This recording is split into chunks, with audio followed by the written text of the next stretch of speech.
Halo guys, kembali lagi bersama admin di sini. Sekarang yang master ada di chapter 57. Hari itu dimulai dengan cara yang sama seperti hari sebelumnya, dengan masing-masing anak diberi tugas di sekitar tempat itu. Namun kali ini Rich tidak absen di pagi hari, jadi dia harus membantu menyiapkan sarapan.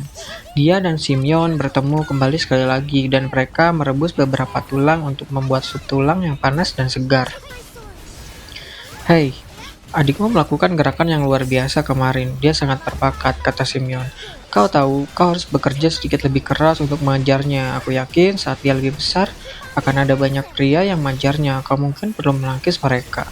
Mengapa aku harus melakukan itu? Rich bertanya. Dia lebih baik dariku, jadi pastinya dia sendiri yang bisa mengalahkan mereka. Kau tahu, itulah yang dilakukan keluarga.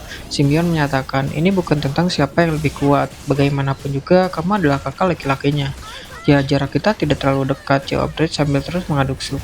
Jadi dia harus menangani masalah itu sendirian.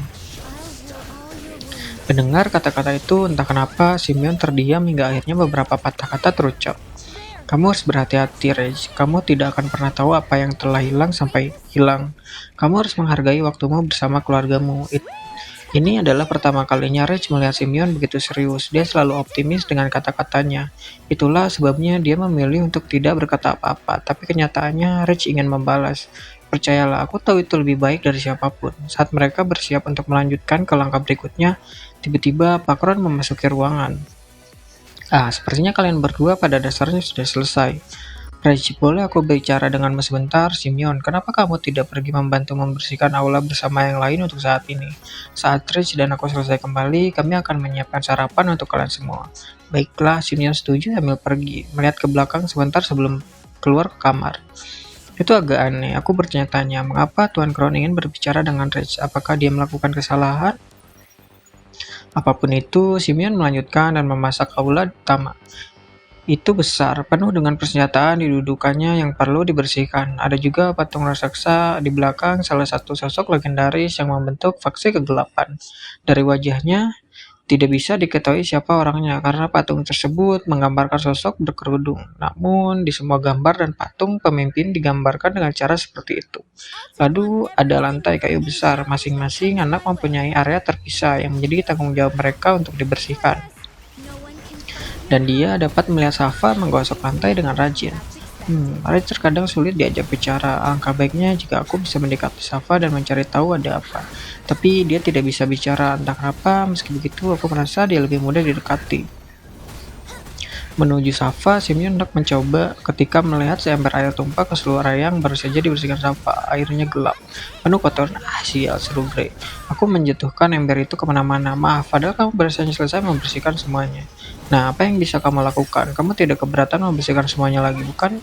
Aku tidak keberatan membersihkannya untukmu, tapi jika kamu mau, maka kamu tinggal bertanya padaku. Kamu harus mengucapkan kata-kata. Bisa kamu membersihkannya?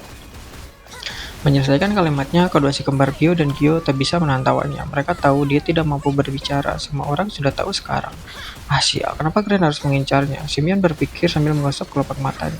Safa tentu saja tidak berkata apa-apa dan memutuskan untuk terus membereskan kekacauan yang baru saja terjadi. Itu adalah pekerjaan mudah baginya, dan dia tahu apa yang sedang terjadi. Kedua si kembar kemudian saling berpandangan. Ketika mereka tiba-tiba mendapat ide mengambil ember berisi air kotor hasil pembersihan, mereka berdua langsung berlari menuju Safa. Hei Gio, berhenti mendorongku. Tidak, kamu berhenti mendorongku, Gio. Saling bertabrakan, ember-ember itu terbang ke udara, mendarat di Safa dan menyiramnya ke seluruhnya. Anak-anak lain mengalihkan perhatian mereka ke Safa yang basah kuyup di air kotor. Mereka mengenali apa yang sedang terjadi. Mereka telah menyaksikannya sebelumnya. Ketiganya telah menetapkan Safa sebagai target mereka. Mengawal Tuan Crown, pasangan itu akhirnya masuk ke ruangan kerjanya. Ini adalah kunjungan kedua Rich ke kamar itu. Tapi alih-alih menempati sofa, dia berdiri di depan meja sementara Tuan Crown duduk di kursinya. Aku telah merenungkan situasi kemarin dan ketidakmampuanku untuk membantumu. Setelah beberapa refleksi, aku sampai pada suatu kesimpulan. Pak Crown mengumumkan sambil mengambil sebuah kotak kecil dari belakang dan meletakkannya di atas meja. Kamu mempunyai bakat, Rich, dan tidak manusiawi jika melemparkanmu ke dunia ini tanpa sarana untuk membela diri. Tuan Crown membuka tutup kotak itu, memperlihatkan sebuah bola kecil berwarna merah. Apa yang kamu lihat di sini adalah pil Essence Foundation. Setelah kamu telan, pil tersebut akan memberimu sejumlah ki yang setara dengan 1 dekade kultivasi tubuhmu untuk membangun fondasinya.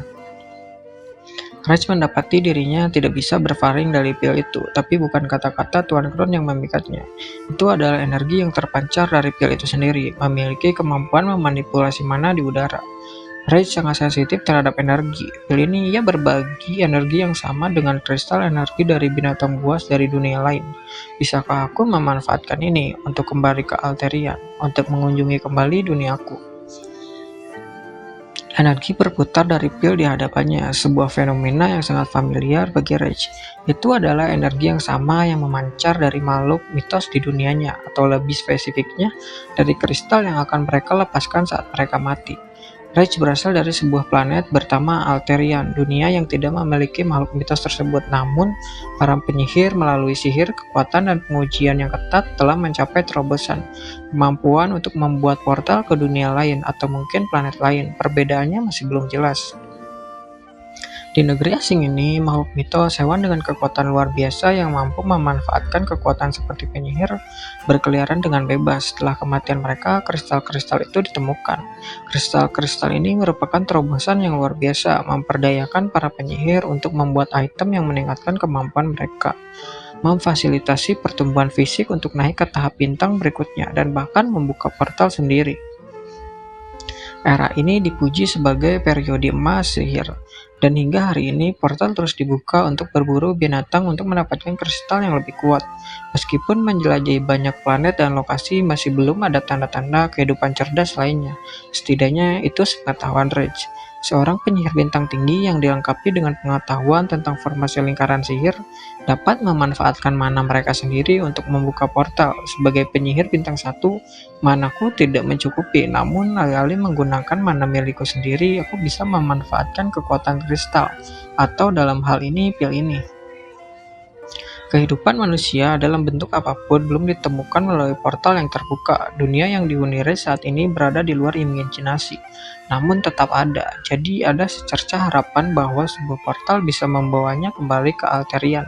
Kecil kemungkinannya aku akan berhasil pada percobaan pertamaku. Namun demikian, bahkan jika aku dipindahkan ke lokasi lain, aku bisa berburu binatang buas, mengumpulkan lebih banyak kristal untuk menambah kekuatan tubuhku, dan maju ke tahap bintang berikutnya.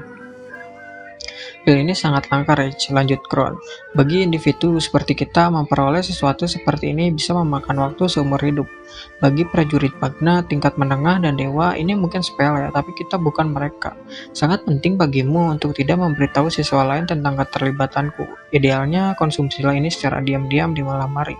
Tubuhmu memerlukan waktu beberapa jam untuk menyerap semua energinya. Kron mengedipkan mata. Rage benar-benar bingung dengan kemurahan hati Kron. Dia khawatir bahwa mungkin ada motif tersembunyi, namun untuk saat ini, dia memutuskan untuk tidak memikirkannya, karena dia tidak berniat menggunakan pil seperti yang disarankan Kron. Dengan itu, pertemuan mereka berakhir, dan mereka bergabung kembali dengan yang lain untuk sarapan. Saat mereka keluar ruangan dan memasuki ruangan utama, mereka melihat Safa yang basah kuyup. Air menetes dari tubuhnya. "Apa yang terjadi di sini?" Kron bertanya. "Ah, itu kami, Tuan," Gio mengaku sambil membungkuk.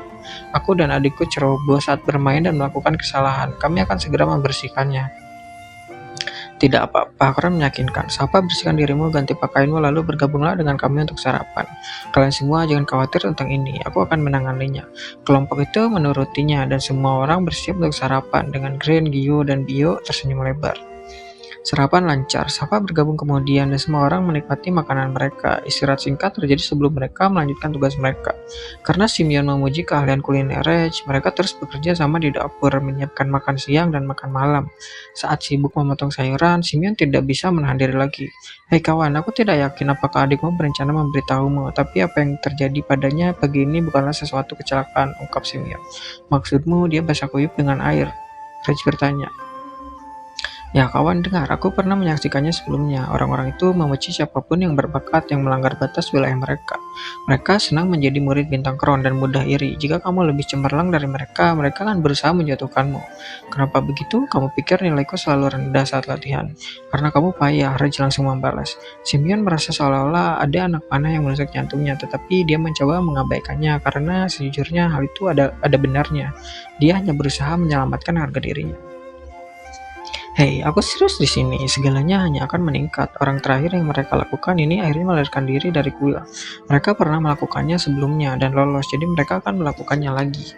Rage menghela nafas menyadari arah yang dituju Simeon. Kamu sendiri yang mengatakannya, itu pernah terjadi sebelumnya dan akan terjadi lagi. Jadi segalanya tidak akan berubah kecuali seseorang melakukan sesuatu. Jika aku turun tangan, itu tidak akan mengubah situasi. Safa harus membela dirinya sendiri. Ada banyak orang seperti mereka di dunia ini, jadi ketika hal itu terjadi lagi dan tidak ada seorang pun yang melindunginya, apa yang akan dia lakukan? Menangis seperti yang dia lakukan sekarang. Akankah seorang kesatria putih sepertimu datang menyelamatkannya? Wajah Simeon memerah karena malu mendengar ucapan